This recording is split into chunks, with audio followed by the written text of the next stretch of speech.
Alright guys, we're working with this 2014 Lexus, the is250.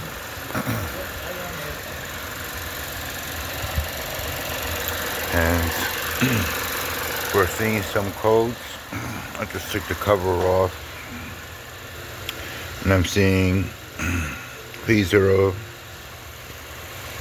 Turn that off so you guys can see.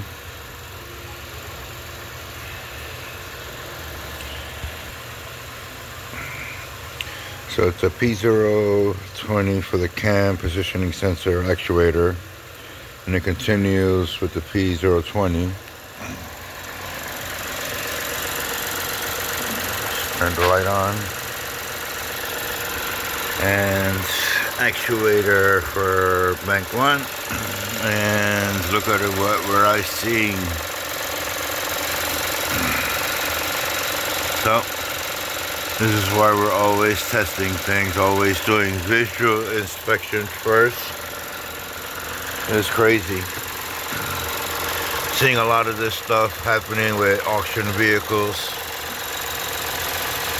So if you're buying auction vehicles, just know that someone's just gonna come and just literally yank things, send a code, and they can get it cheaper. Alright, so that's going to be one of the simple fix, but let's find out what else is wrong.